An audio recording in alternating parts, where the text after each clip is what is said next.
मंगलम भगवान वीरो मंगलम गौतमौगणि मंगलम कुंद कुंदार्यो जैन धर्मोस्तु मंगलम सर्वमंगल मांगल्यम सर्वकल्याणकारकम प्रधानम सर्वधर्माणां जैनम जयतु शासनम जैनम जयतु शासनम। बीतरागी देव शास्त्र समाधि मरण का प्रसंग चल रहा है। उस समाधि मरण के प्रसंग में निर्यापक का एक बहुत ही महत्वपूर्ण रोल है, बहुत ही महत्वपूर्ण स्थान है। भोजन करने वाले से भी अधिक महत्वपूर्ण है भोजन परोसने वाला। यदि भोजन परोसने की कला ना हो तो सर्व प्रकार से शुद्ध रसोई भी अशुद्ध हो जाती है, अवक्ष हो जाती है, खाने योग्य नहीं बचती। इसलिए परोसने की कला बहुत जरूरी है। ऐसे ही निर्यापक माने कोई छोटा मोटा व्यक्ति का नाम नहीं है। यहाँ एक बहुत ही महत्वपूर्ण स्थान है इस निर्यापक का, जो हम ही जानते हैं कि हमारे प्रत्येक आकुलता का समाधान जिन शासन में है। हमें जानते हैं प्रत्येक कर्म का सामना करने की ताकत, भेद विज्ञान करने की ताकत, रत्नत्रय देने की ताकत, मुक्ति देने की ताकत जिन शासन के वचनों की में है, समर्थ हैं। परंतु यदि निर्यापक यथा अवसर जिनवाणी का सही संबोधन ना देवे तो आचार्य भगवंतों के साथ तीर्थंकरों के साथ अन्याय कर जाता है। क्यों? क्योंकि उसे तो बहुत बड़ी जिम्मेदारी है।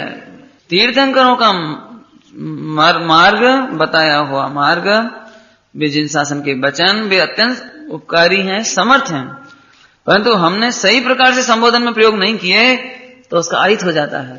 तो कितनी बड़ी जिम्मेदारी हुई उसकी, वो बात बताने के लिए निर्यापक की पात्रता की चर्चा करना है आज। कल निर्यापकों की संख्या और आदर्श की चर्चा अपन ने की थी। दिगंबर मुनिराजों में 48 मुनिराज तक जहां समाधि मरण की निर्यापन करते हैं, वहीं हम गृहस्थ क्या करें उसकी चर्चा लेते हैं। समाधि मरण का महत्वपूर्ण साधन है निर्यापक, जो मरण पर्यंत निश्चल्य समाधि के नियमों का पालन कराता है। वो तो नियम लेकर के एक तरह से फ्री हुआ है। और यदि आपने जिम्मेदारी ली है कि मैं आपका निर्यापक हूं, आप निश्चिंत रहो, इसका मतलब वो तो निश्चिंत हो गया है। अब आपको उसके सारे नियम पलवाने हैं, है ना। तो वह मुनियों में उसे ध्यान रखना पड़ेगा, इसके नियम न भंग हो जाएं, इसको असंयम ना हो जावे, इसको तीव्र कषाय ना हो जावे। देखो 45 दिन के बालक को, जन्मे हुए 45 दिन के बालक हो जाए, 45 दिन का बालक हो तो उसे मंदिर ले जाके जैन करते नहीं। अब वो क्या समझता है? समझता तो कुछ नहीं, लेकिन उसके कान में नवर्ण होकर पढ़ा सुना करके उसको अबुद्धि पूर्वक के अष्टमूल गुण ग्रहण कराते हैं 45 दिन बाद, अबुद्धि पूर्वक। इसका मतलब है जब तक वो बालक समझदार नहीं हो जाए, 8 वर्ष का नहीं हो जाए, तब तक माता पिता की जिम्मेदारी है। उसका नियम भंग हुआ तो तुम्हें पाप लगेगा। तुमने उसे अवक्ष खिलाया, रात्रि में खिलाया या कुछ किया तो इसका पाप तुम्हें लगेगा। माता पिता की जिम्मेदारी है। 8 वर्ष तक बालक में कुसंस्कार हो कैसे गया, उल्टा सीधा खाया कैसे? ऐसे ही 60 वर्ष का बालक जो समाधि मरण कर रहा है, वयोवृद्ध है, और उसने जीवन भर के जो नियम लिए हैं, जो प्रतिज्ञा लिए हैं, या वो निर्यापक के सामने अब और कोई नया नियम ले रहा है, आहार छोड़ने का, जल छोड़ने का, नगर की मर्यादा, देश की मर्यादा, क्षेत्र की मर्यादा, जो भी कुछ कर रहा है, तो वो निर्यापक जैसे वो माता पिता बालक के प्रति जिम्मेदार हैं, ऐसे निर्यापक उस छपक के प्रति जिम्मेदार हैं। उसका नियम भंग हुआ तो आप क्या कर रहे थे वहां? अब उनसे हम कुछ नहीं कहेंगे, क्या तुमने क्या किया, उनसे कुछ नहीं। वे तो जाने बालक बत हो गए हैं, उन्होंने तो चेतन के गुण संभाले हैं। शरीर में कभी असाता आती है, कभी तीव्र वेदना आती है, कभी भी चिल्लाते भी हैं, तो अभी उस सबकी जिम्मेदारी निर्यापक पर है। एक बात अक्सर आप कहते ही होंगे, आपको भी शिकायत रहती है अपने बच्चों से कि भैया बीमार हो जाए तो पूछते नहीं है, मर जाए तो पूछते नहीं है। ऐसी बहुत समस्याएं आपको लगती होंगी, लेकिन ये जो चर्चा उठेगी इससे आप समझ लेना कि निरापक बनना कितना कठिन काम है।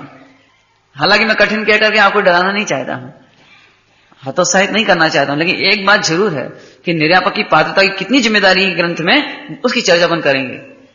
उसका संयम भ्रष्ट ना हो जाए। भेद विज्ञान कराना है, बालक तो कहेगा मुझे ये खाना ही है, बालक तो ये कहेगा मुझे लड्डू अच्छा लगता है, भले पेट में कीड़े पड़ते हो, भले पेट दर्द करता हो, रात भर रोवे, लेकिन लड्डू चाहिए मुझे। तो अभी माता की होशियारी है, वो कैसे समझाए बालक को कि वो लड्डू खाने से रोक ले। ये माता की चतुराई है, ऐसे निर्यापक की चतुराई है। बहुत तो संकलेश करेगा मरते समय, करेगा माने अभी बात इधर से चल रही है। समाधि मरण में कोई संकलेश करे तो समाधि हो जाएगी, ये नहीं कहना है, लेकिन असंख्यात जीव हैं, असंख्यात प्रकार की समाधियां होती हैं, कोई के परिणाम विचलित होते हैं, घबराता है, आकुलित होता है, दुखी होता है। अरे कभी कभी ऐसी दशा हो जाती है कि देश शास्त्र गुरु की अवर्णवाद जैसी बातें करने लगे हो, तो वह समय में निर्यापक की जिम्मेदारी है, ये बताना है इसमें, है ना। यह मुनियों में निरापकाचार्य के नाम से जाने जाते हैं, तथा ग्रस्तों में ग्रस्ताचार्य या ग्रस्त निर्यापक के नाम से जाने जाते हैं। यह कोई सदाचार सच्चरित्री, देखो मिथ्या दृष्टियों की बस की बात नहीं है समाधि कराना, वह भी पंचम गुण स्थानवर्ती हो, सम्यक दृष्टि हो वह, साथ साथ पंचम गुण स्थानवर्ती हो वह, इतनी दो का साथ चौकड़ी का भाव हुआ हो, इतना सच्चरित्र और गंभीर हो। ख्याल में है ना कोई? कंगाल क्या जाने कि रत्न कैसे संभाले जाते हैं, कंगाल क्या जाने कि रत्न खो जाएंगे तो क्या नुकसान होगा, नहीं।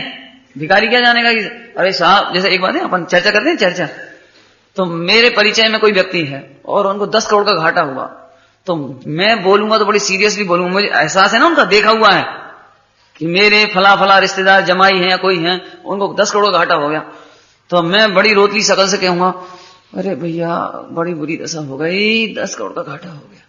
अब ये जिसने सुना ना उसको तो भिखारी है और तो उसे क्या लेना है, और उसने 30 ऐसे गए, क्यों क्या कह रहे थे, हर्जा कह रहे थे इनके कोई बहुत लुट गए, 10 करोड़ घाटा हुआ है, उसे कोई मतलब नहीं है। ऐसे ही असंयमी क्या जाने कि संयम भ्रष्ट होने पर क्या तकलीफ होती होगी, मिथ्या दृष्टि क्या जाने कि रत्नत्रय छूटने पर क्या तकलीफ होती होगी, क्या उसकी कीमत है, रत्नत्रय की संयम की क्या कीमत है। इसलिए मिथ्या दृष्टियों की ये ताकत नहीं है कि वे समाधि करा सकें। ऐसा कहकर के हम ये नहीं कह रहे कि आप अपने घर में अपने जिम्मेदारियों से मुख मोड़ो, उसकी चर्चा अपन विस्तार से करेंगे, लेकिन अभी तो पात्रता की बात चल रही है। सच्चरित्री हो, संयमी हो, स्वाध्यायी हो, स्वाध्यायी नहीं होगा तो करा ही नहीं सकता, करा ही नहीं सकता, ये समझना आप, क्योंकि उसे वो तो ये कहेगा देखो माता जी कोई तुम ही अकेली नहीं मर रही हो और तुम ही अकेली बीमार नहीं भई हो, मतलब सबका नियम है दुनिया में सभी मरते हैं मतलब जो आया तो जाएगा, राजा राणा छत्रपति जिला जरा सबको याद है, माता जी कोई आप कोई तकलीफ नहीं हो रही हो तो हम भी मरेंगे से ऐसे ही मरेंगे, मतलब उसको क्या खबर, स्वाध्याय नहीं हो तो क्या बोले वो, क्या है पंच परमेष्टि, क्या है रत्नत्रय, किसका नाम मुक्ति है, किसका नाम बंध है, उसे ये खबर नहीं है कि माता जी के इस परिणाम का फल मुझे सरासर दिखता है कि नरक में चली जाएंगी, तो अंदर से रोना आ जावे और नींद नहीं आवे बिस्तर में, कब करवट पलटे, मैं माता जी को कैसे संभालूं, मैं माता जी को कैसे संभालूं, अरे इन परिणामों का फल तो अरे कर्णानियों के अनुसार इन परिणामों का फल तो बेचैनी में नींद नहीं आवे, फोन लगावे, विद्वानों को पूछे साहब हम क्या करें, आप जल्दी आ जाओ, हमारी माता जी को बचा लो जिन्होंने हमें एक जैन संस्कृति दी, जैन धर्म दिए, रत्नत्रय का मार्ग दिया, भगवान बनने का उपाय दिया, ऐसी हमारी उपकारी माता को हम नरक में जाते हुए नहीं देखना चाहते, हम त्रियंच में जाते नहीं देखना चाहते, कृपया आप आ जाओ, खुद से उपाय नहीं बने तो बुलावे। लेकिन अब कर्णानियों की खबर हो, थोड़ी बहुत स्वाध्याय की खबर हो, 4 गति की खबर पड़े तो वो चिंता करे। आज माता पिता के प्रति चिंता क्यों नहीं होती है, या माता पिता को भी पुत्रों के प्रति चिंता कहां होती है, बीमार पड़ा है तुम हमें नहीं मालूम 5 दिन बिस्तर पर पड़ा ही कौन सी कामनाएं करेगा, कौन सी निदान बांधेगा, कौन सी भावनाएं करेगा, ये 24 घंटे पड़े क्या किलपता होगा। भाई साहब समाधि यदि तुम्हें चाहिए हो तो समाधि कराना सीखो, और समाधि की ट्रेनिंग यही है कि आपके घर में कोई बीमार हो जाए तो आप उसे भेद विज्ञान कराओ, संबोधो, भक्ति कराओ। बिना पूजा के रह कैसे गया बालक कि बेटा घबराओ नहीं बेटा, अरे रे पाप के उदय तो सतियों को नहीं छोड़े, धर्मात्माओं को नहीं छोड़े, बाजीराज महाराज को नहीं छोड़ा, और क्या कहें सुंदर चक्रवर्ती सनत कुमार को नहीं छोड़ा, बेटा घबराना नहीं, हम बैठे, माँ तुम मंदिर कराओ। अरे बेटा यही मंदिर, हम मंदिर करके आ रहे हैं अभी 10 मिनट में, यही तुम्हें पूजा सुनाएंगे, हम भी सुनाएंगे, हम भी यही कर लेंगे, चिंता नहीं करो। बेटा हम तुम्हें पाठ सुनाते हैं। देखो बेटा पहली ढाल सुना रहे, पहली ढाल। अरे माता जी इतने तकलीफ, बीच बीच में अर्थ समझाओ। तुम बच्चों को इस तरह ट्रेनिंग दो। मैं बार बार कहता हूं, बच्चे गेंद खेलते ना, गेंद ऐसे दीवार पे मार के ऐसे कैच करते थे, तो जिस तरीके से तुम गेंद दीवार पर फेंकोगे उसी प्रकार से लौटेगी, उसी प्रकार से लौटेगी वो। तुम यदवा तदवा फेंक दोगे तो यदवई तदवा जाएगी, तुम्हारे पास नहीं आएगी। वो गेंद को दीवार पर मारे तो तुम्हारे पास कब आएगी? कहीं भी मार दो तो कहीं भी चली जाएगी। कितनी कितनी बैलेंस। अब आई, देखो अपने आप आई, कुछ नहीं करना पड़ा आपको, आपने देखा होगा अपने आप आ गई। ऐसे तुम बच्चों की तरफ एक बार सच्चा जीवन फेंक के तो देखो। तुम समाधि, तुम प्रैक्टिकल सहानुभूति, भेद विज्ञान, रत्नत्रय, संयम, चारों अनियों की संधि फेंक के तो देखो उनकी तरफ, देखो कैसे नहीं आती तुम्हारे पास। एक बात अच्छी तरह समझ लेना, अभी मैं जानता हूं आप में से इतने दिन सुनने के बावजूद भी 99% तो समाधि कराने के मूड में नहीं होंगे किसी के। अभी भी ऐसा लगता होगा पंडित जी, माता जी, पिताजी बीमार हैं, गति सुधरे तो अच्छी है। माने इनडायरेक्टली देखा जाए तो वे घात का परिणाम सोचते हैं। ध्यान से सुनना, लेकिन आप में से हर व्यक्ति चाहता है कि जब हम बीमार हों, जब हम मरें, धर्मात्मा निकट हो, चर्चा धर्म सुनावे, वो सावधान रखे, गाफिल न होने पाओ। हरे की चाय होगी, हरे की। कोई नहीं सोच रहा होगा मैं तड़प तड़प के मरूं, कोई नहीं सोच रहा होगा कि कोई हमारी सेवा ना करे, वैयावृत्ति ना करे। लेकिन आप खुद बताओ, ये करना नहीं हो से पूछ रहा हूं मैं आपसे, जिस तरह के परिणाम तुमने बांधे होंगे उनका फल क्या होता होगा? जो तुम आज प्रतिदिन सोच रहे हो, बोलो, हाथ खड़े करना जरा कि हे पंडित जी, यदि हमारी माताजी पिताजी 10 वर्ष तक लगवा में पड़े रहेंगे तो हम तो प्रेम से सेवा करेंगे, हम कभी नहीं सोचेंगे कि वे जल्दी चली जाएं, कि कहां हमारे सिर पे बोझ हो गए। सोचना जरा, सोचना, तुम्हारा इतना उदार परिणाम होगा तो स्वयं तुम्हारे पुण्य परिणाम आदि उदय में ऐसे आएंगे फिर कि तुम्हें समाधि करने वाले मिलेंगे ही नहीं कभी। क्या कह रहे पंडित जी, उल्टी कह गए? नहीं, हम सही कह रहे, गलत कह गए? समाधि कराने वाले नहीं मिलेंगे यदि तुम अच्छी समाधि दूसरों की कराओगे तो। समझ गए? समझ गए भैया? नहीं समझ गए दीपक? तुम्हें आवश्यकता नहीं पड़ेगी, तुम ऐसे चले आओगे। हैं? गणेश प्रसाद जी पंडित जी कहा करते थे, बहुत दुखी रहे, मैंने इस मामले में उनको अच्छा नहीं लगता था। ऐसा लगता था, अरे रे ये मलेरिया मेरा मित्र पीछा नहीं छोड़ता और बारंबार मुझे परिचर्या करानी पड़ती है। तो अक्सर भी ये बात कहते थे कि जरूर मैंने ज्ञानी जनों की परिचर्या या वैयावृत्ति नहीं की होगी। यदि मैंने वैयावृत्ति की होती तो मुझे करानी नहीं पड़ती। हम दूसरों की समाधि कराते कदाचित तो हमें करवानी नहीं पड़ती, स्वयं समाधि होती। ऐसी समाधि होती, परम समाधि, मुक्ति की प्राप्ति होती। इसलिए फिर कहते हैं भाई, बहुत सावधानी से सुनना। हो मिथ्या दृष्टि क्या समझे, ऐसी गजब बात है। ऐसे स्वाध्यायी हो, वेद विज्ञानी हो, है ना, फिर भी एक निरापक ग्रस्त कैसा हो, इस संदर्भ में अपन निम्न बिंदु पर विचार करते हैं। सबसे पहले तो ग्रंथों की ही भाषा में हम देखते हैं पात्रता। पात्रता में सबसे पहले उसमें 3 अंगों की प्रमुखता होनी चाहिए। यूं तो सम्यक दृष्टि के 8 अंग हैं, लेकिन 8 अंगों में से भी सम्यक दृष्टि बहुत हो सकते हैं, लेकिन जिनके हृदय में कूट कूट करके 3 अंग मुख्य हों, ओगुहन, स्थितिकरण और वात्सल्य, यदि 3 अंग हों तो वो निर्यापक होने के महायोग है। क्यों? कि और बातों में निसंकित हो, निकांक्षित हो, निर्विचिकित्सा हो, ऐसे ही मिल जाएंगे, गिलानी ना करें। लेकिन ओगुहन करने वाली, देखो एक दृष्टांत देता हूं, दृष्टांत। एक पढ़ते थे अपन, मेरी भावना में गुण ग्रहण का भाव रहे नित। लेकिन आप देख लेना, अपने आप को झांक के देखना कि मैं और आप यदि 1 महीने यात्रा करने जाएं, या आप मेरे कमरे में रहो, सोएं, बैठे, उठें, तो आपको मेरे महीने भर की अच्छाइयां याद नहीं रहेंगी। ऊपर से तो आप जो कहोगे, पंडित जी वैसे तो हम आपसे कह रहे हैं, आपकी बात कोई से नहीं कहेंगे, है ना, कुछ बात भी होगी तो ऐसी भी कह दोगे आप कदाचित। लेकिन फिर अरे हम रहे पंडित जी के साथ, हम ही जाना बस।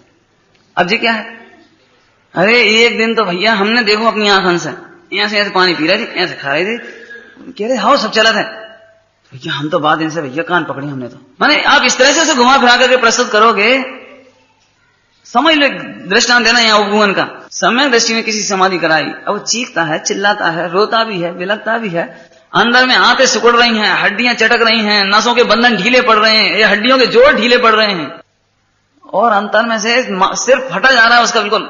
और अंतिम समय में उसने कुछ कह दिया, चिल्ला दिया, धक्का दे दिया, तुम मर जाओ, भगो यहां से, ऐसा भी हो सकता है, गर्मी बढ़ सकती है सिर में।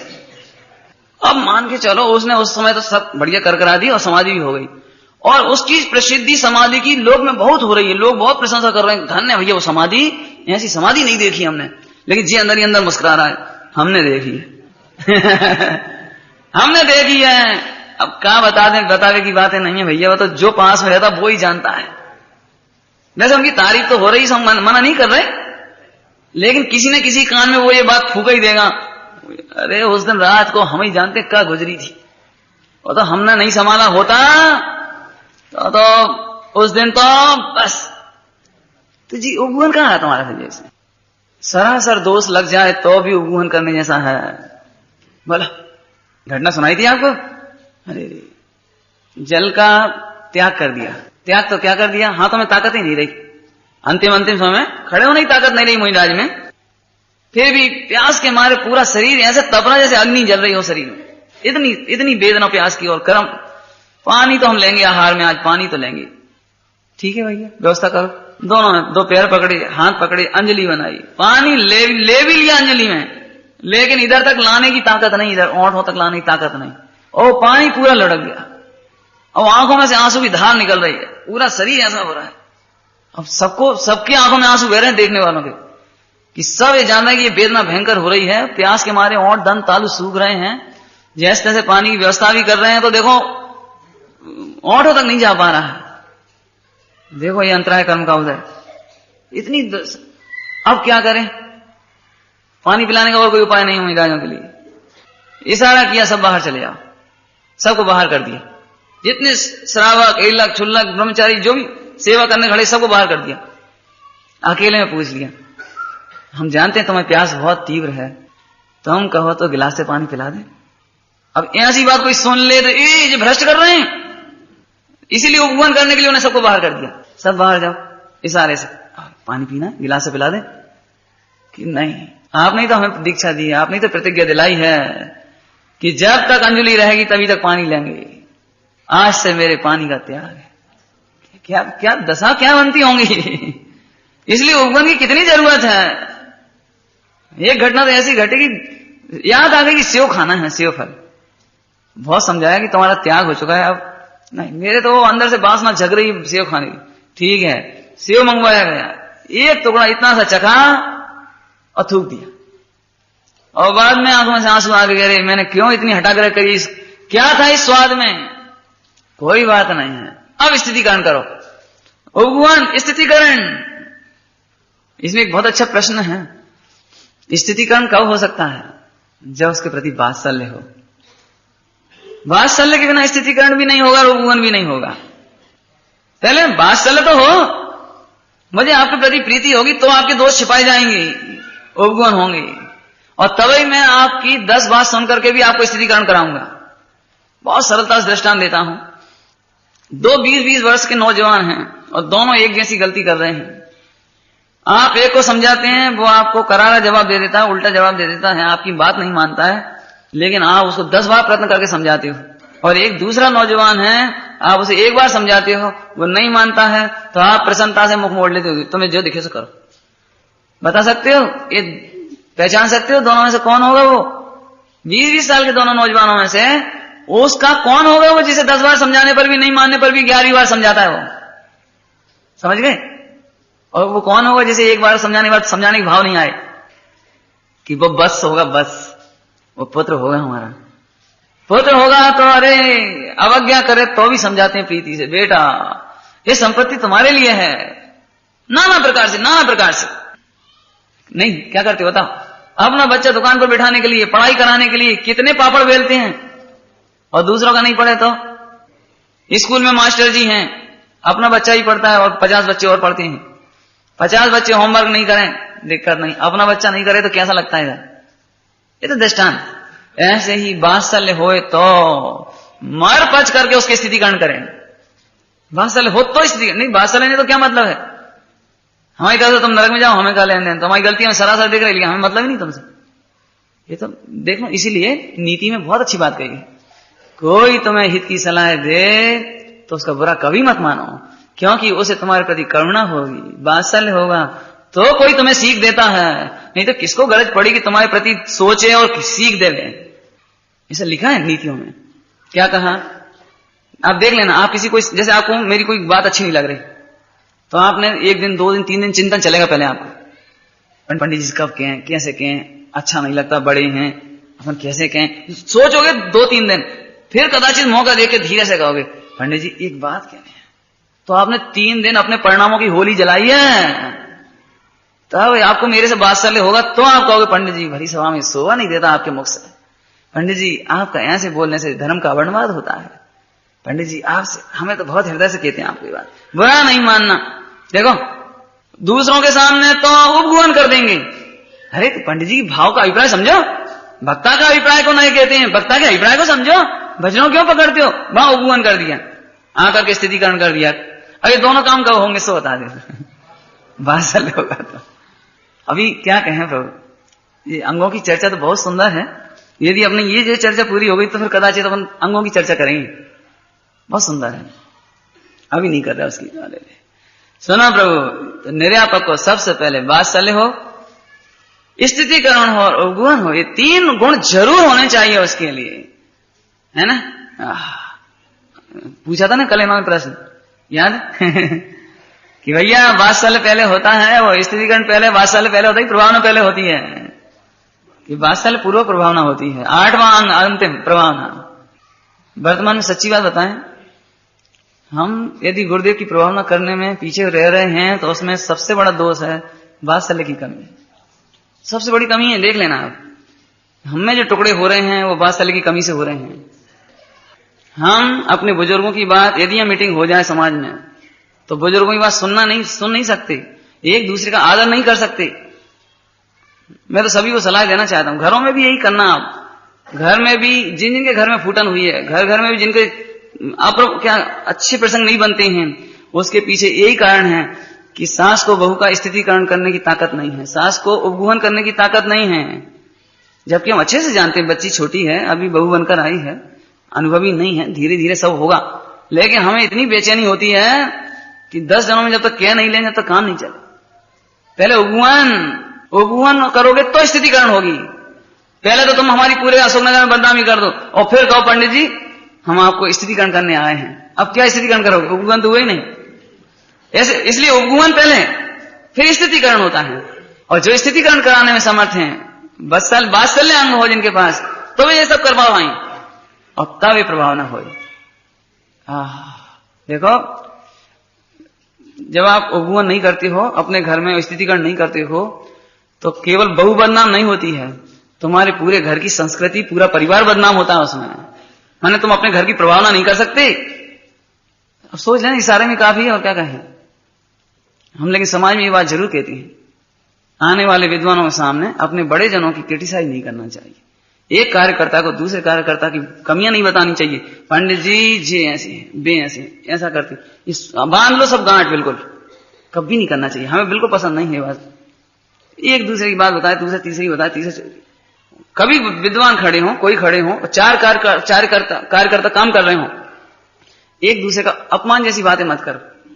अरे तू क्या करेगा, खींच हट, ये तो नौकरों से भी नहीं बोलना चाहिए ऐसी भाषा। ध्यान देना, आपको हो सकता है प्रेम की भाषा हो आपके घर की, खींचते हो सकता है तो, लेकिन अच्छी शोभा की बात, नौकरों से भी नहीं बोलना चाहिए। लिखा है उसमें, रंगगढ़ साहब का जाएंगे, रे और तुकार आदि करके, ये तो निम्न वर्ग के लोगों से भी नहीं बोलने चाहिए। फिर सुनो, हम क्या बताएं, आप अनुभव करो एक बार कि मैं 3 लोक का नाथ हूं, मैं सिद्धों की संतान हूं, मैं 3 लोक के पूज्य परमात्मा पुराण पुरुषों के कुल वंश का जन्मा हुआ हूं। और कौन से बात कर रहा हूं, कौन से? एक राष्ट्रपति का चपरासी भी कोई बात लेके आए ना आपके यहां, कलेक्टर का कोई चपरासी भी कोई बात लेके आते कैसे बोलो आप, इधर आ रहे ऐसे, चपरासी कलेक्टर का कैसे बोलेंगे, हाँ भैया चाय पियो बैठ, क्या बात है, बड़े प्रेम से। सुनो अपन 3 लोग के नाथ हैं, ये सब साधर्मी भविष्य के सिद्ध हैं। मैं सच कहता हूं आपको, अब बात बदल जाएगी इसलिए नहीं बदलना चाहता हूं। 99% झगड़ा यदि जगत में है तो केवल वचनों का है, वचनों का है, केवल कुछ नहीं, वो कुछ भी नहीं। देख लेना आप, देख लेना झांक करके, ऑपरेशन करने पर केवल वचनों के विवाद निकलेंगे, कुछ नहीं निकलेगा। बहुत आदर से बोलो भाई, हमें तो, मैं स्पष्ट ही कह रहा हूं, भाषा में बहुत विनम्रता, बहुत मधुरता होनी चाहिए। सुनो वात्सल्य हो, स्थितिकरण हो, उद्गम आदि अंग हो, ये 3 अंग जरूर होने चाहिए। अगला, समाधि मरण निर्यापक को मनोविज्ञान का ज्ञाता होना चाहिए। हालांकि सच्ची बात बताऊं, मनोविज्ञान का ज्ञाता होना चाहिए इसलिए कोई कॉलेज में पढ़ने जाओ मनोविज्ञान, ये कोई बात नहीं है। सच्ची बात यह है, यदि 3 अंग होंगे तो आप मनोविज्ञान के ज्ञाता हैं। यदि 3 अंग होंगे ना तो आप मनोविज्ञान के ज्ञाता हैं। आचार्यों ने तो इतना बढ़िया दृष्टांत दिया है। अबोले बालक की सारी बातों को माता कैसे जान जाती है। अबोला बालक को सीसी कर लो, उसे कैसे पता लग गया, इसे सीसी का नंबर आ गया इसका, उसे कैसे मालूम पड़ गया इसे भूख लग रही होगी, उसे कैसे मालूम पड़ गया इसके होंठ सूख रहे होंगे, उसे कैसे मालूम कि हंसली टर गई कि पसली, कहां गला हिल गया, कहां क्या हो गया, उसे मालूम कैसे पड़ गया। हमें बड़ा आश्चर्य हुआ, 2 महीने का बच्चा था, पंडित जी आज आए कान में बहुत दर्द है, तो हमें बड़ा आश्चर्य हुआ कि 2 महीने के बालक ने ना तो उसने ऐसा कान पकड़ा है और ना वो बोला, लेकिन मात्र रोया है, तो तुम समझ कैसे गए कि वो मनोविज्ञान की ज्ञाता है। माता के हृदय में बच्चे के प्रति ममता उसे मनोविज्ञान का ज्ञाता बना देती है। देखो ऐसे यहां, अरे क्या कहें, मनुष्य तो मनुष्य, पशुओं में मनोविज्ञान का ज्ञाता होते हैं।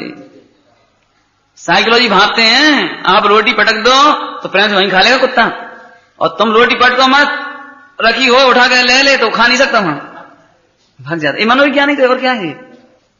कभी एक घोड़ा मर गया एक बार, तो ऐसे घोड़ा दूसरा शांति से खड़ा है उसके बगल में, मरे हुए के बगल में, ये क्या है सब। फिर से सुनना, कठिन नहीं है निर्यापक होना, कुछ बिल्कुल कठिन नहीं है, बशर्ते हमें वात्सल्य हो, मनोविज्ञान का ज्ञाता हो। क्यों होना चाहिए, जिससे वह मरना सन्न व्यक्ति की मनोदशा पहचान सके। देखो अंतिम समय है, लगवा लग गया, कैंसर हो गया, हार्ट अटैक हो रहा है, ब्रेन हेमरेज हो रहा है, प्रेशर ब्लड प्रेशर हो रहा है, मिर्गी का रोग हो गया, अथवा कोई भी रोग हो गया है, अंत में गला सूखने लगा तो बोलने की ताकत नहीं रही, कह सकता नहीं है, हाथ उठाने की ताकत रही नहीं अंतिम समय में। अब तो तुम्हें अनुमान लगाना पड़ेगा कि इनकी आंखें, देखो मैं मनोविज्ञान बताता हूं, हम लोग ये प्रवचन करते हैं ना, तो हम जरा समझ जाते हैं, क्यों ये आपका उपयोग है, क्यों आंखें बताती, पता नहीं, आंखें खुली जरूर है, आंखें खुली जरूर है, लेकिन हम समझ गए कि इनकी आंखें नहीं, ऐसा होता है क्यों भैया, नहीं मैंने उसकी आंखें देख के समझ गए इन्हें रस आ रहा है कि नहीं आ रहा है, या ये कहां इनका दिमाग कहां जा रहा है, मैंने कहीं ना कहीं समझ में आ जाती है।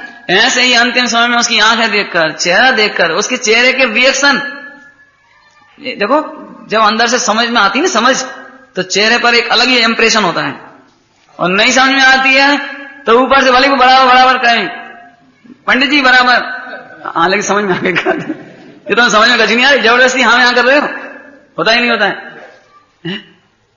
मैंने चेहरे का इंप्रेशन अलग ही बता देता है वो। तो ये मनोविज्ञान, यही तो मनोविज्ञान, और मनोविज्ञान को पढ़ भी नहीं जाना कहीं। यदि ऐसे ही मनोविज्ञान होगा तो फिर तो मनोविज्ञान का कोई वो जो एमए मनोविज्ञान करे होंगे वो ही करा पाएंगे, फिर तो बिल्कुल नहीं समझ, बिल्कुल नहीं। अरे क्या बता रहे हैं, मैं एक बात बताऊं, ये जो पॉइंट बताया मनोविज्ञान का ज्ञाता, मैं इतना कहना चाहता हूं, आप सब मनोविज्ञान के ज्ञाता हो बस।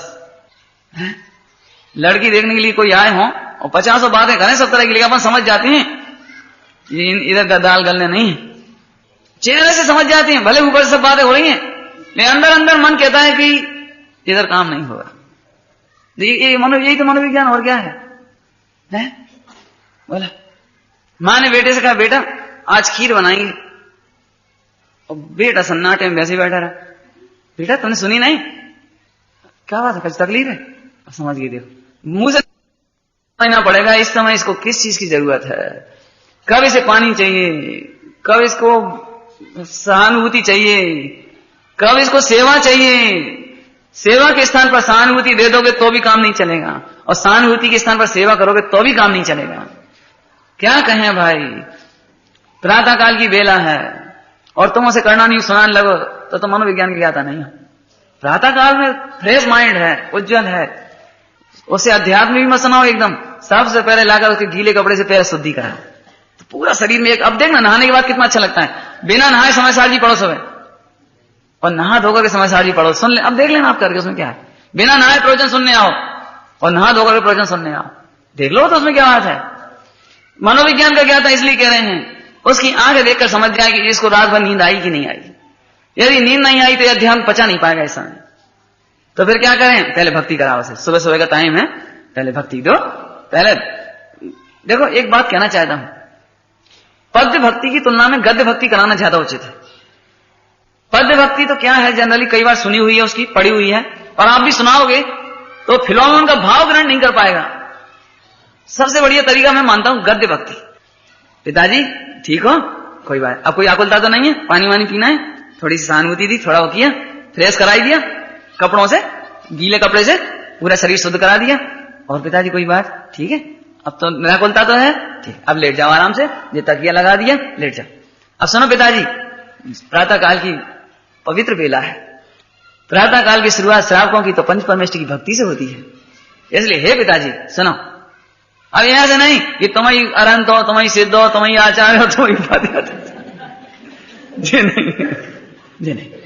अभी तो पहले ईमानदारी से पंच परमेष्ठी भक्ति, ईमानदारी शांति से। पिताजी धन्य हमारा वो कुल, धन्य है जैन शासन, धन्य है आपकी ये परिणति जो आज प्रातः काल में विशुद्ध हुई है और पंच परमेष्ठी का स्मरण करना चाहती है। हे पिताजी सुनो, मैं पंच परमेष्ठियों का स्वरूप कहता हूं। इस समय विदेश क्षेत्र में विराजने वाले सिमंदर परमात्मा विद्यमान 20 तीर्थंकरों के स्वरूप का वर्णन, समूह शरण का वर्णन, लाखों लोग, लाखों श्रावक, साधु, पशु पक्षी, देखो देखो प्रभु पिताजी 12 सभाओं में विराज रहे हैं। ओंकार दिव्य ध्वनि कीर्ति होगी, ओहो जीवों का महाउपकार होता हुआ। कोई परद्रव्य से भिन्न अपनी रुचि करके सम्यक दर्शन ले रहे होंगे, कोई वहां संयम का धारी हो रहा है, कोई मुनिराज को आज केवल ज्ञान हो रहा है। ऐसे बोलो, ऐसे बोलने से उसका उपयोग पूरा जाएगा वहां।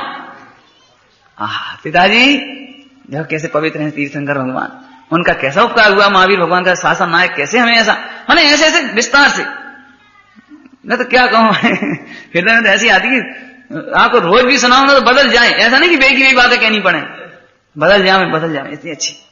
सिद्धों का स्वरूप बताया पिताजी हमारे शीश पर, आप लेटे हो देखो आपके शीश पर, आपकी आंखें ऊपर, आंख बंद करके ध्यान करो पिताजी।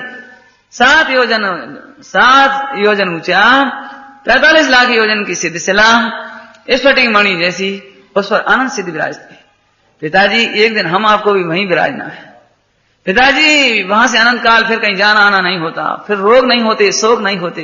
यदि तुम्हें रोग शोक हो तो तुम सिद्धों का स्मरण करना कि हम वहीं जाने वाले हैं, इसके बाद हमें कहीं जाना नहीं है पिताजी, और कहीं का निदान नहीं करना। ऐसे प्रेम से फिर आचार्य पिताजी, जंगलों में आचार्य दिगंबर मुनिराज, संघ है ऐसे, फिर उपाध्याय, फिर साधु। एक दिन बताया वो वैसे लगा गद्य भक्ति कराना, ये ध्यान रखना आप। रोग के समय में पद्य भक्ति मेरे ख्याल से बिल्कुल काम नहीं आती, मेरे जहां तक अनुभव है पद्य भक्ति कुछ काम नहीं आती। और आप खुद देख लो, आपको उपयोग कितना लग जाता है उसमें। रटी रटाए पाठ आप पढ़ लोगे, लेकिन गद्य भक्ति तो गद्य भक्ति है। जिनवाणी माता का उपकार याद करो, बीच बीच उनसे भी कराओ। पिताजी 12 सभा में कौन कौन से सभा में कौन कौन बैठे थे आपको कुछ खबर है कि आचार्य, एक साधु, श्राविका, आरिकाएं, बे 4 से उन्होंने बताए, तो उनका उपयोग उतनी देर पलटा वहां से, फिर अपन बता रहे पिताजी आपकी तो बहुत ही याददाश्त है, जोरदार, बहुत बढ़िया, चलो आगे चलते हैं। मैंने गद्य भक्ति कराना, ठीक है। तो निर्याताचार्य को क्या होना चाहिए, मनोदशा की पहचान करके कि रात्रि में जगे तो नहीं रहे, पीड़ा तो नहीं है। एक बात पक्की है, यदि पीड़ित जरा भी पीड़ित हो तो लिखा है कि पीड़ित होने पर आप उसको सुनाओ मत, सबसे पहले परिचर्या करो, सबसे पहले उसको सहानुभूति दो, और फिर सहानुभूति के बाद उसको भक्ति उसके चित्त में भक्ति पैदा करो। एक भक्ति बोलने की बात नहीं चल रही, लिखी हुई भक्ति, उसके चित्त में भक्ति पैदा करो, और जब चित्त में भक्ति से कोमल हो जाए उसका चित्त और देह से हट जाए उसका उपयोग, भक्ति में आ जाए, तब उसको धीमे से भेद विज्ञान कराकर आत्मा में ले जाओ। अक्सर ऐसा होता है, अरे तुम्हें तो जानना ना छोड़ो, तुम तो जानना, अरे जानने में आता है ना, देखो देखो ये दुख की पर्याय है ना, राग की पर्याय, ये कष्ट की पर्याय, ये तो ज्ञेय है, अपन तो ज्ञायक है, और ज्ञायक में तो ज्ञान से तन्मय है, ज्ञेय से तन्मय नहीं है। अरे लेकिन इतनी सुनने की ताकत नहीं है उसके पास अभी, माने ऐसा भेद विज्ञान एकदम देने की जरूरत नहीं है। पहले तो उसको एक क्रम बता दिया आपको, इस क्रम से वहां तक आना और फिर भेद विज्ञान कराना। इसलिए मनोविज्ञान का ज्ञाता बहुत होना चाहिए उसे। और क्या कहते हैं यथा योग संबोधन करके परिणामों में स्थितिकरण करा सके। अब तीसरा पॉइंट, भगवती आराधना की 650वें सूत्रानुसार, मेरे ख्याल 650 नहीं 424 होना चाहिए, देख लें मिलान कर लेना। 424 सूत्र के अनुसार निर्यापक को बहुश्रुत ज्ञाता होना चाहिए, अर्थात आगम का अभ्यासी। बहुश्रुत ज्ञाता माने आगम का अभ्यासी। इसमें थोड़ा सा एक बात कहना चाहते हैं, उसके दिमाग में आगम फीड हो, इससे ज्यादा जरूरत है अभ्यास की। फर्क पड़ा कुछ? देखो क्षोभसम ज्ञान का ज्ञाता, शास्त्रों का ज्ञाता और अभ्यासी में क्या फर्क है उसकी बात बताते हैं हम आपको। जैसे क्षोभसम ज्ञानी हो, बहुत शास्त्र पढ़े हो और बहुत शास्त्र मेमोरी में हो, तो वो तो ऐसा है जैसे रसोई घर में सारी सामग्री है, लेकिन अभ्यासी उसको सही परिमाण में मिलाकर के शुद्ध रसोई तैयार करेगा नहीं। घर में सब मसाले हैं, दाल चावल आटा गेहूं शक्कर मसाले सब हैं, लेकिन किस परिमाण में मिलाए जाएं, किस विधि से मिलाए जाएं, जी अभ्यासी, जी अभ्यास चाहिए इसमें।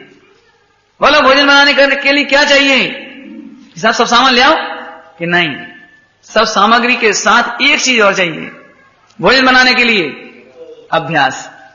यदि अभ्यास नहीं होगा तो रसोई कुछ नहीं करेगी। सुनो, ऐसे बहुश्रुत अभ्यासी कहां है, बहुत सारे शास्त्रों का ज्ञान कर लिया, इतना ही नहीं, बहुत शास्त्रों के ज्ञान का अभ्यासी। अभ्यासी में शॉर्ट में कहें तो इसमें से अपना हित किस प्रकार होगा, मैं इसे सुना रहा हूं तो इसमें से इसका हित किस प्रकार होगा। ऐसा नहीं कि 50 जानकारी दे दी और 50 जानकारी करेगा क्या, वो क्या करेगा उससे? तो जिस प्रकार उसकी दृष्टि का विषय निर्मल हो, जिस प्रकार उसकी दृष्टि निर्मल हो, विषय तो निर्मल है ही, दृष्टि निर्मल हो, भेद विज्ञान निर्मल हो, उपयोग सूक्ष्म हो, इस तरह से उसको समझाना। माता है, बच्चे को पढ़ाने पर ज्यादा ध्यान देना, उसे तो पढ़ाने पर। अब कभी कहानी सुनाने से स्टार्ट करती है, बच्चों को गणित पढ़ाना हो तो कहानी से, बेटा एक कहानी सुनो कि एक बहुत बड़ा नंदनवन था, उस नंदनवन में 4 चिड़ियां आई, 5 तोता आए, कितने आए? कहानी तो गौण है, उसे तो गणित पढ़ाना है। और बेटा उनमें से 2 कबूतर उड़ नहीं गए, वे अमरूद खाने लगे, अब बाकी भूखे कितने बैठे? कहने का मतलब ये है कि उसे कहानी गौण है, उसे तो अपना प्रयोजन साधना है। और इतने में बच्चा नहीं पढ़ रहा हो तो अब डांटेगी, अब कहानी नहीं सुनाएगी, वो समझ गया कि कहानी नहीं सुना रही है, तो गणित पढ़ा रही है। अब इधर उधर ध्यान देने लगा सब, अब डांटना ही पड़ सकता है। लेकिन मां का नजर, मां का दृष्टिकोण डांटने पे भी नहीं है। वैसे तो 2 बातें कहने के बाद यदि देख रहे कि अब सावधान हो गया तो फिर गणित में आ गई, वो पकड़ में आया कोई दृष्टांत। ऐसे कदाचित निर्यापक को, कभी छपक को डांटना ही पड़ता है, कभी करना नहीं, उसे डराते मरोगे, नरक चले जाओगे। मालूम क्या होगा वहां, ऐसी दुर्गति होगी तुम्हारी, चुप बैठ जा। मैंने एकदम बताई थी आपको, आज अकेले में निर्यापक आचार्य वगैरह होते हैं तो दंड भी देना पड़े तो दंड दे देते हैं, एक आध चांटा भी मार देते हैं, बिठा भी देते हैं, पकड़ लो इनके हाथ पे, बैठे रहे जी। इसीलिए दीक्षा ली थी तुमने। कभी देवशास्त्र गुरु की उसकी बात बताएंगे, क्या क्या करोगे बोलो, कलंकित करना चाहते हो? मुश्किल से 1-2 दिन की और आयु है, क्यों 1-2 दिन के पीछे तुम जैन शासन को कलंकित करते हो? तो ऐसा डांटते भी हैं और फिर धीरे से कोमलता भी आ जाती है। भाई बुरा नहीं मानना, हम जानते हैं अनादिकाल बीत गया संसार में, ये कसाएं और ये मोह यहां आकर के तुम्हें फिर ठगना चाहती है। हमारा तुम्हारे प्रति कोई उद्देश्य नहीं है। अरे तुम भी भविष्य के सिद्ध हो, एक आध भाव लगे कि ना लगे, लेकिन तुम भविष्य के सिद्ध हो। फिर कोमलता से करते हैं और फिर भेद विज्ञान करा देते हैं।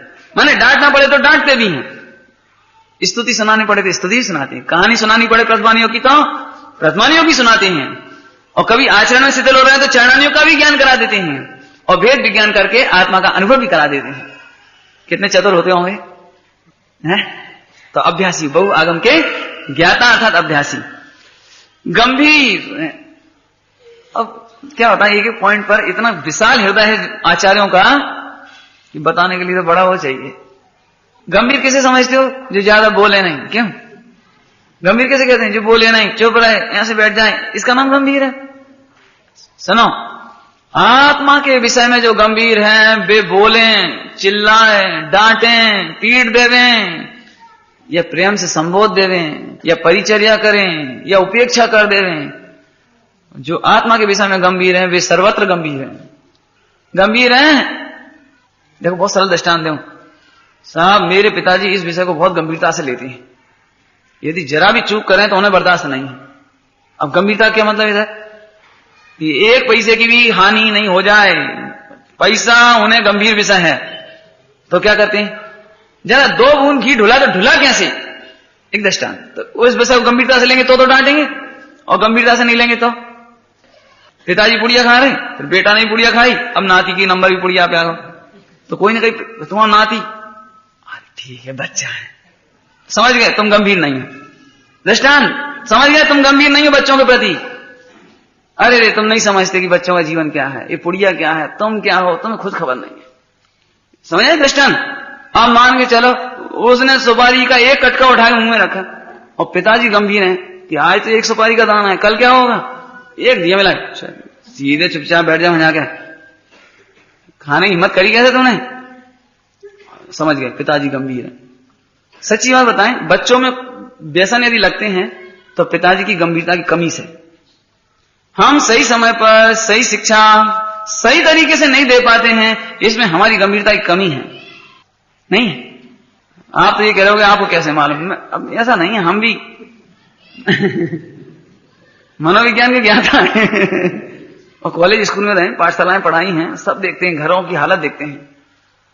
बच्चा यदि पाठशाला से जाए और ये कहे कि मैं रात्रि भोजन नहीं करूंगा, तो पिताजी से बहुत गंभीरता से लेते हैं, उनकी शकल उतर जाती है, मर गए आजकल ये पाठशालाएं बिगाड़ रही हैं, मोड़ा मोड़ियों में। अब वही से रात्रि भोजन छोड़ दो तो जो त्यागी बनाना चाहते, अब एक जाए मुनि बनाना चाहते। अब आज शादी में जाना है, सगाई में जाना है, बड़ा होना है, नौकरी करनी है, दुनिया चलानी है, देखो है ना, गंभीरता से लिया ना इस विषय को। बच्चा कहते पापा नहीं खाएंगे, जीव होते हैं, अचार नहीं खाऊंगा मैं, तो लोग बड़ी गंभीरता से लेंगे उसे। और वो कोई यदि पिताजी कह रहे, जो लड़का मानते नहीं, रोज टीवी देखता है, रोज पिक्चर देखता है, रोज महीना में 30 पिक्चर देखता है बच्चा है, तुम्हें नहीं मालूम, तुमने उस बच्चे को गंभीरता से नहीं लिया है। सोच लेना हम कहां गंभीर हैं।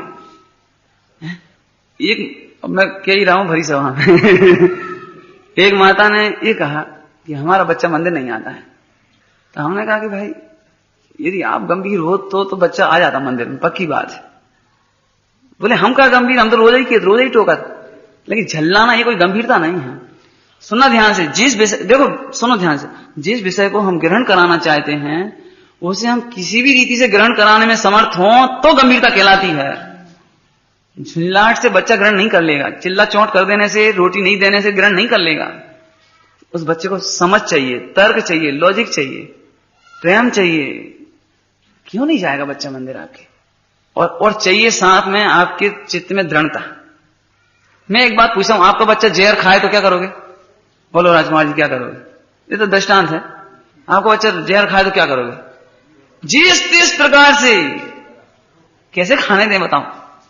जब हम जानते हैं कि कुव्यसन, अनाचार, अनीति, पाप, अभक्ष भक्षण ये हमारे बच्चे के हित में नहीं है, हमारे धन के निमित्त से, हमारे खून पसीने की गाड़ी कमाई के निमित्त से हमारा बेटा हमें नरक जाता दिखाई दे रहा है, तो बाप तड़प उठे एकदम, अब ले वो गंभीरता से। लेकिन गंभीरता कहां है बताओ? मैं तो आप लोगों से कहता हूं, आप अपने बच्चों से एक बात पूछना, यदि मंदिर नहीं आए मेरी ओर से पूछ लेना। मुझे ये प्रश्न बहुत अच्छा लगता है, बेटा तुम ये बताओ, अपराधियों से दूर रहना चाहिए या निरपराधियों से दूर रहना चाहिए? बस इतना प्रश्न पूछना। क्या पूछोगे भैया? अपराधियों से दूर रहना चाहिए कि निरपराधियों से? बस इतना ही जवाब दे दे बस। यदि वो कहेगा कि अपराधियों से, तो क्या बेटा देशशास्त्र गुरु अपराधी है? अपन कुछ नहीं किया, वो तो सोच नहीं दूसरा क्यों बेटा? पापात्माओं से दूर रहना चाहिए, धर्मात्माओं से दूर रहना चाहिए? क्या जवाब देगा बताओ, क्या देगा?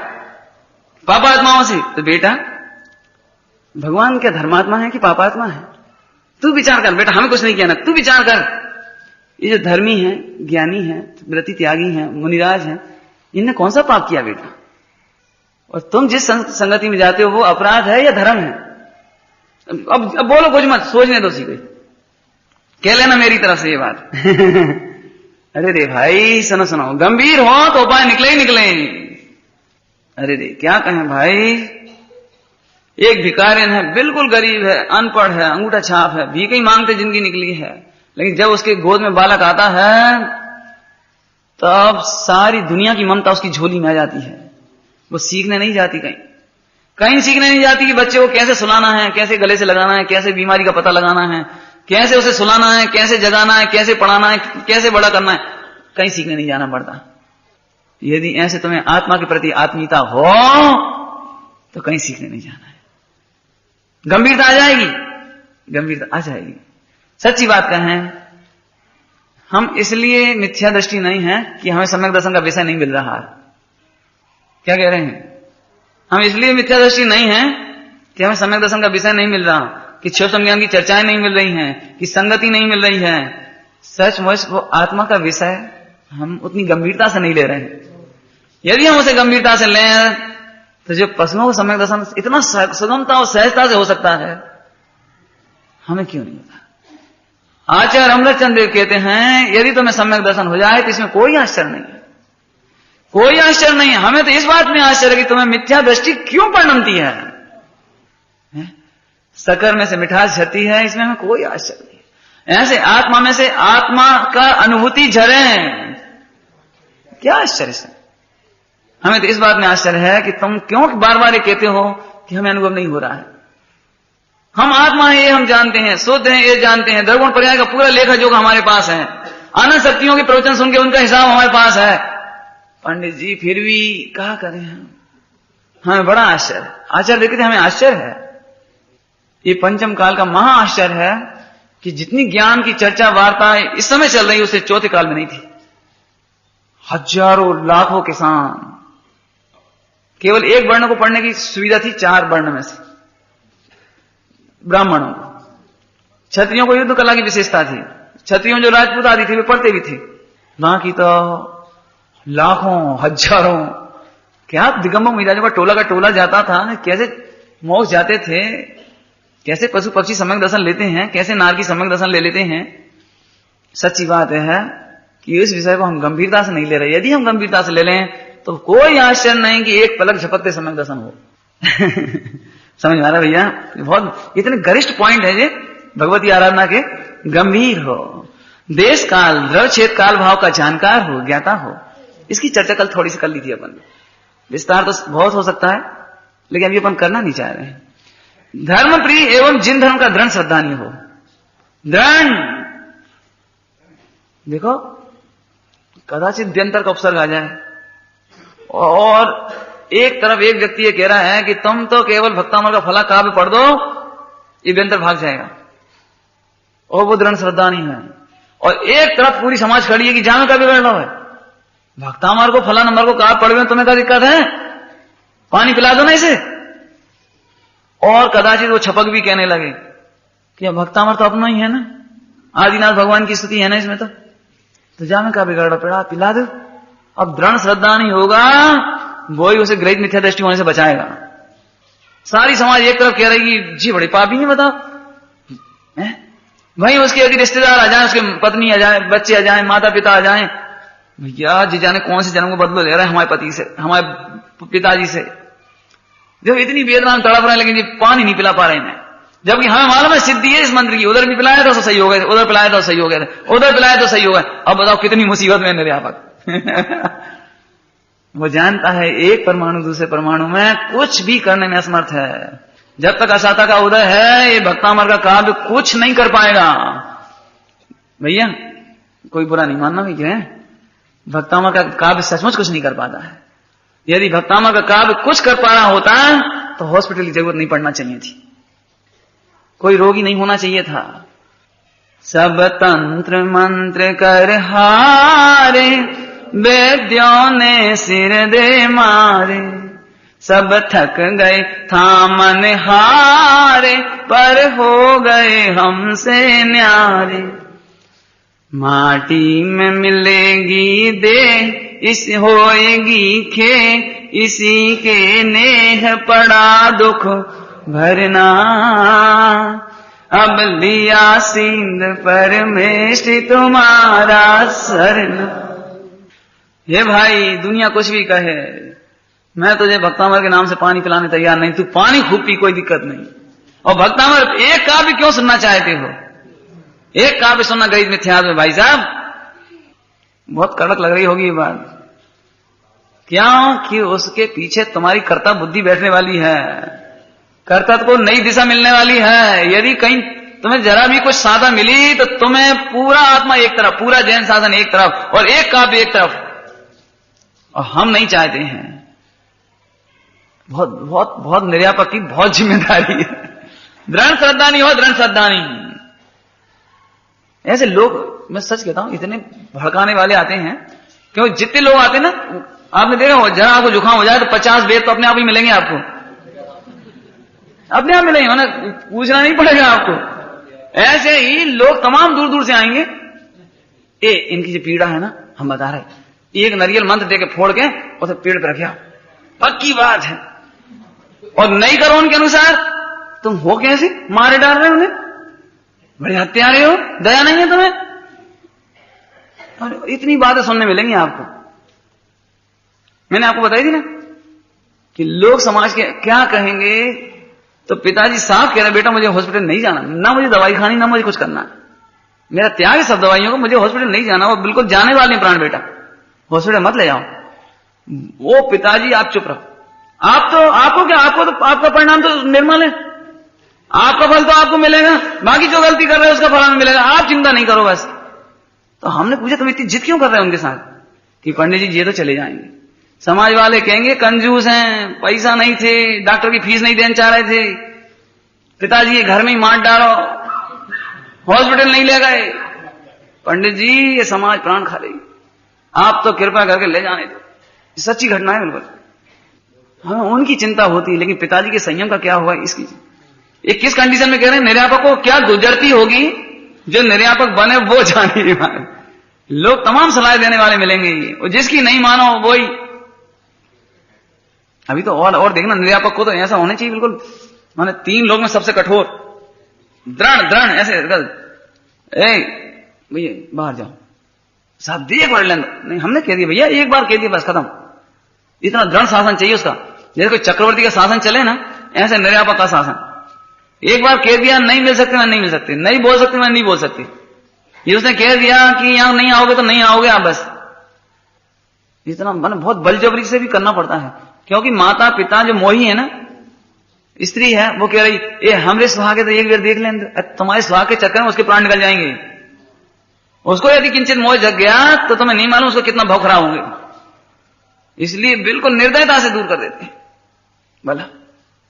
अरे रे भाई, गंभीर मल जी ना, गंभीर मल जी, तो हाँ उन्होंने स्पष्ट कह दिया था, मेरे देह छूट जाने के बाद और समाधि के टाइम में भी मेरी कोई फोटो नहीं खींचना, समाधि के टाइम में भी फोटो नहीं खींचना और मरने के बाद भी नहीं खींचना। अब बच्चों को तो राग रहता है, अब बताओ क्या करेंगे, राग रहता ही है। तो गुजर गए, सामने तो खींच नहीं सकते थे, जीत में जीते जी, तो गुजर गए, तब वो धीरे से कैमरा ले आए। तो उसी समय गुजरे, उसी समय फोटो का लिए कैमरा लाए, और उसी समय माता जी सामने आ गई कि बेटा यदि तुमने इनकी फोटो खींच ली तो मैं इस घर में नहीं रहूंगी। इतनी दृढ़ता, इतनी दृढ़ता। तुम पिताजी के साथ अन्याय करते हो। जब पिताजी की मंशा नहीं थी कि मेरे देह की फोटो खींची जाए तो तुम खींचते क्यों? कितनी बड़ी दृढ़ता की बात होगी उस स्त्री के लिए जो अपने पति की देह उसी समय ये कह रही कि मैं इस घर में नहीं रहूंगी, तुम फौरन इनको जल्दी से अर्थी बनाओ, ले जाओ 48 मिनट के अंदर। करीब शाम को 4:30-5 बजे करीब देहावसान हुआ उनका। जल्दी ले जाओ, रात होने वाली है, जीवों की कितनी हिंसा होगी, पहले ये काम करो। कितनी दृढ़ता होगी। निर्यापक को भी ऐसे कड़क शासन चाहिए बिल्कुल। लोगों को तो इतनी, लोगों में तो मिथ्यात्व के साथ इतना अंधकार छाया ठसाठस, तुम्हारी तुम जानो, हमें तो एक बार पैर छू लेंगे, पैर ही छू लेंगे, एक बार फोटो ही खींच लेंगे, एक बार हमें कभी मान चलो अंतिम आहार जल हो रहा है ना, आहार जल, फिर देखो लोगों की भीड़, ये अंतिम आहार दे रहे, इसका जे नहीं समझ में आ रही है कि माने आप देख लो सैकड़ों की लाइन लग जाएगी एक घुट पानी देने के लिए। उन्हें ऐसा लग रहा है जैसे हम हाथ लग गया तो इनकी तो समाधि मेहनत से हो रही है, हमारी फोकट में हो जाएगी। ये माने मिथ्या अंधकार है, समझ लो, बहुत महाघना अंधकार है। फिर सुन लो भैया, मेरी मतलब शुरू से ये बात रही, शुरू में इसमें कुछ दम नहीं भैया। कोई उछल कूद दिखाने से तुम्हारी भक्ति नहीं सिद्ध हो जाती वहां पर, लेकिन उसके तुम्हारे निमित्त उसके परिणाम खराब हो गए तो तुमने महापाप बांधा, महापाप। और तुम जब समाधि करोगे या मोक्ष जाने के लिए पुरुषार्थ करोगे मुनि बनकर, तब तुम पे बहुत उपसर्ग आएंगे। समझ आ रहा कुछ? आहार दान के नाम पर भी छपक के ऊपर उपसर्ग नहीं करना। उपसर्ग करने का फल तुम्हें उपसर्ग भुगतने पड़ेंगे। ख्याल में आ रहा भैया? बहुत गंभीर मामला है थोड़ा सा। अरे घड़ी का टाइम तो हो ही गया, मैं तो 1.5 घंटा लेने का विचार था, 1 घंटा हो गया। 1 घंटा हो ही गया वैसे तो, अब पढ़ देते हैं इसको। एक ही पॉइंट बहुत जोरदार है ना। दृढ़ श्रद्धानी हो, जिन धर्म का दृढ़ श्रद्धानी, परिसय जयी हो, स्वयं परिसय जयी हो। अब ये भी बहुत अच्छा पॉइंट है, वो तो परिसय जयी हो ही, स्वयं परिसय जयी नहीं होगा। अब हम तो भूखे मर जा रहे हैं, कहां तक सुना है? अरे यदि इसके देर छूट रही हो तो परिसय जय करो, भोजन छोड़ के भी परिसय जय करो। बोलते बोलते बोलते अब हालत बेचारी ऐसे ऐसे हो रही, ऐसे ऐसे, और इसे प्यास लगना शुरू हुई। 1 घंटा कंटिन्यू बोलते बोलते प्यास लगने लगी, वो ऐसे ऐसे, और जे लग रहा कि अब गए अब गए अब गए। ऐसे करते करते 3 घंटे बीत गए। अब स्वयं की हालत भी खराब हो रही है, लेकिन ऐसा नहीं हो कि पानी के आग्रह में उसे छोड़ दे। इसलिए परिसय जयी हो। कदाचित जिस कक्ष में बैठा है वहां दुर्गंध भी आ सकती है, तो आरती परिसय का विजयी हो सकता है वो छोटा सा कमरा हो, वहां दुर्गंध बहुत आती हो, और वह मलमूत्र आदि भी पड़ा हो, और वहां पर मच्छर भी हो गए हों, मच्छर काटते हो, तो दंश मशक का परिसय हो। भैया देखो, ये जीभ छोड़ने लायक नहीं है, हमें क्या काटेंगे, जीभ काट लेंगे कोई बात, हम तो इसे नहीं छोड़ेंगे। और नहीं तो जनरली कोई ना कोई बहाना मार के चलो अब होगा 24 घंटे सुनाते ही रहे, कब बैठे ही रहे हैं इनके लिए। अब देखो भैया, और लोगों एक बात तो बताता हूं, जैसा पाप मत करना आप कभी। देखो भाई, सब क्रमबद्ध है, इनकी जैसी होना होगी वैस वही है, ये पाप कभी मत करना आप। इस समय में क्रमबद्ध याद नहीं करो, इनकी जो होना हुई है वही तो हुई है। पंडित जी आपने सुना, अपन तो निमित्त है, उपादान की योग्यता जैसी हुई है वो हुई है। पापी, इस समय के लिए तूने सीखे थे सिद्धांत, तो क्यों ऐसा क्रमबद्ध क्यों नहीं लगाता है? ये क्रमबद्ध में कोई मेरे प्राण नहीं निकल जाएंगे, मैं बैठा रहूंगा तो है, और जैसी होनार गले की होनी होगी हो जाएगी, मैं तो बैठा रहूंगा। और मच्छर काटेंगे तो जैसी होनार में बुखार चढ़ना होगा, मलेरिया होना तो हो जाएगा, मैं तो क्रमबद्ध का ज्ञाता हूं, ऐसे क्यों नहीं लगाता है? परिसय जयी, कितने एक पॉइंट देखो आप, भगवती आराधना के पॉइंट ऐसे जोरदार। परिसय जयी हो, और कैसा हो? पाप भीरू हो। अब जल्दी करने से कोई फायदा नहीं है, कर लेंगे इस विषय को। अरे पॉइंट अच्छे है ना, एक एक पॉइंट जोरदार है। पाप भीरू, हालांकि इसके इशारा शुरू में आ चुका है। जो स्वयं पापों से भयभीत होगा वही दूसरों के पापों को देख के भयभीत होगा। जिसे स्वयं ऐसा लग रहा है कि चोरी करने से जेल जाते हैं, तो दूसरों को चोरी करते देख के भी उसे ऐसा लगेगा, अरे क्या कर रहे हो, ऐसे ऐसे। स्वयं कुएं में कूदने के नाम पर जिसके रोंगटे खड़े होते हों, वही दूसरे कुएं में गिरते देख करके अरे जी क्या हो गया, ऐसे घबराहट होगी उसे। जो स्वयं पापों से डरते हैं वे ही दूसरों को पापों से बचाने में समर्थ हैं। जो स्वयं ही पाप करने में अव्वल हों, ऐसी ऐसी गंदी सलाह देते हैं लोग मरते समय, बीमारी के समय, ऐसी ऐसी सलाह। तुम तो अंग्रेजी दवाई पीस के दे दी, अब उनको त्याग है तो उनको त्याग को फल होने मिल जाए। कर्म तो अपन मांग रहे, और अपना अभिप्राय तो खराब है नहीं, फल तो अभिप्राय को है। पुद्गल की क्रिया को तो फल है नहीं, गोली पुद्गल की छिपा के दे दे रोटी में धर के, या पानी मिला के दे दे, उन्हें क्या मालूम। अपना अभिप्राय अच्छा तो अपन पुण्य मिलेगा, और उनको अभिप्राय तो अच्छा है सोने प्रतिज्ञा नहीं भंग हुई। सुनो, किंचित मात्र भी छल ग्रहण करने की जरूरत नहीं है, किंचित मात्र भी। सुनो, तुम दूसरों को छलते हो, तुम्हें नहीं मालूम, तुम्हें मुक्ति के मार्ग में सहज देवशास्त्र का योग बनने पर भी तुम्हारी परिणति में सम्यक दर्शन नहीं जन्मेगा। एक बहुत मार्मिक बात कह गई इतनी जल्दी। तुम दूसरे ज्ञानियों के साथ छल करोगे तो तुम्हें बीतरा की सर्वगो हितंकर हितोपदेशी ज्ञानी मिलने पर भी, दिव्य देश न मिलने पर भी तुम्हें वह देश। ओम नमः।